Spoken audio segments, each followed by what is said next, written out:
누군가 나를 따라다니고 지켜보고 촬영까지 한다면 어떨 것 같으신가요? 분명 두렵고 무서울 겁니다. 일상에 스며든 공포, 스토킹. 최근 우리 사회에서 스토킹은 심각한 사회 문제로 떠오르고 있죠. 스토킹은 더 이상 개인 간의 사소한 갈등으로만 볼 수 없고 매우 중대한 범죄로 인식되고 있습니다. 오늘 판 리플레이에서 만나볼 사건 역시 스토킹 사건입니다. 지난 4월에 선고된 사건을 함께 만나보시죠.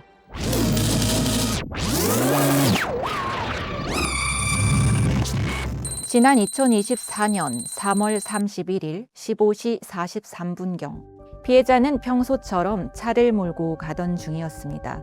그런데 어느 순간 피해자의 백미러에 같은 차량이 자꾸 눈에 띄기 시작합니다. 약 3km를 약 10분 동안 수상한 차량은 피해자의 차를 계속 따라다닙니다. 그렇게 상황은 종료된 듯 했지만 그로부터 약 2달 뒤 피해자는 다시 한번 수상한 차량을 마주하게 됩니다.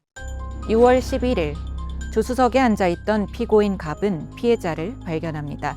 그리고는 운전석에 앉아있던 일행 피고인 을에게 불법 유턴을 시킵니다.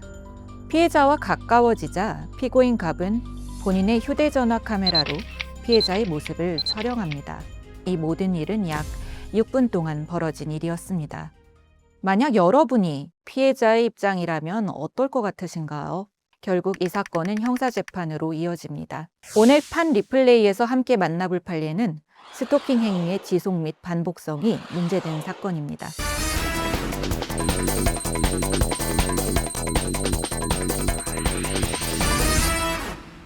먼저 원심 판결을 살펴보겠습니다. 원심은 피고인들의 행위가 피해자에게 불안감 또는 공포심을 일으켰다고 보아 이를 스토킹 범죄에 해당한다고 판단했습니다. 그렇다면 대법원의 판결은 어땠을까요? 대법원은 원심 판결을 파기환송했습니다. 피고인들의 행위가 스토킹 처벌법이 정한 요건을 충족하지 못해 이 사건을 스토킹 범죄로 볼 수 없다는 것이었습니다. 스토킹 처벌법이 정한 요건을 충족하지 못했다. 대법원이 중요하게 본 요건은 과연 무엇이었을까요?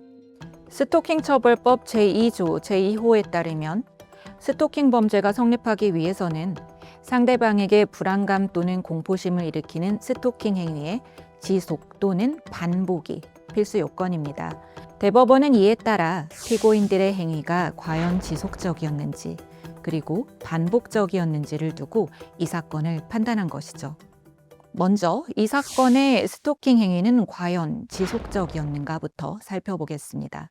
지속성이란 특정한 행위가 한 번만 이루어진 경우에도 상당한 시간 동안 계속되어 그 자체로 상대방의 불안감 또는 공포심을 일으키는 행위로 평가될 수 있는 경우를 말합니다.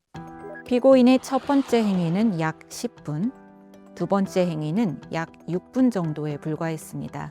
대법원은 이를 상당한 시간 동안 계속된 행위로 보기는 어렵다고 판단했습니다. 이러한 이유로 스토킹 범죄의 구성 요건 중 지속성에 관한 증명이 이루어졌다고 볼 수 없다고 본 것이죠. 자, 그렇다면 피고인들의 행동은 과연 반복적이었을까요?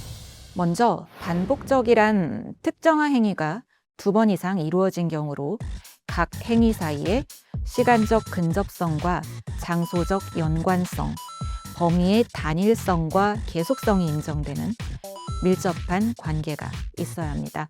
이를 통해 상대방의 불안감 또는 공포심을 일으키는 일련의 반복적인 행위로 평가할 수 있는 경우를 뜻하죠. 대법원은 피고인 갑의 첫 번째 행위와 두 번째 행위 사이에 약 2개월 이상의 시간적 간격이 있었고 그 사이 피해자의 주거 등 또는 그 부근에서 기다리거나 지켜보는 행위 등 별도의 스토킹 행위가 인정되지는 않는다고 판단했습니다. 즉, 단발성 행위가 2개월 반가량의 간격을 두고 2차례 이루어진 것에 불과하다고 본 것이죠. 따라서 대법원은 스토킹 범죄의 구성 요건 중 반복성에 관한 증명 또한 이루어졌다고 보기 어렵다고 판단했습니다. 피해자가 두려움을 느꼈는데 이게 스토킹 범죄가 아니면 뭐냐라고 생각하시는 분들도 많을 겁니다. 분명히 말씀드리지만 이번 판결은 피해자가 느꼈던 공포나 불안까지 부정하는 것은 절대 아닙니다. 대법원은 이런 불안감이 있었다는 사실과 별개로 형사처벌이 가능한 스토킹 범죄가 성립하려면 법률이 정하고 있는 지속성과 반복성이 엄격하게 증명되어야 한다고 판단한 것입니다. 대법원의 판단을 이해하려면 먼저 죄형 법정주의의 원칙이 무엇인지 짚어볼 필요가 있습니다. 죄형 법정주의란 우리 형법의 가장 중요한 원칙으로 법률이 없으면 범죄도 없고 형벌도 없다는 원칙입니다. 즉, 국가가 누군가를 처벌하려면 법률에 그 행위가 범죄로 규정되어 있어야 한다는 원칙이죠. 죄형 법정주의의 이념에서 파생된 5가지 원칙을 잠깐 살펴볼까요? 첫째, 성문법주의입니다. 성문법주의란 범죄와 그에 상응하는 형벌이 반드시 국회가 만든 문자로 된 법률에 규정이 되어 있어야 하고 단순히 나쁜 짓이라거나 관습에 어긋난다라는 이유만으로 누군가를 처벌할 수는 없다는 거죠. 둘째, 소급표 금지의 원칙입니다. 어제까지는 죄가 아니었는데 오늘 법을 만들어서 어제의 행동을 처벌할 수는 없다는 원칙이죠. 이어서 셋째, 명확성의 원칙입니다.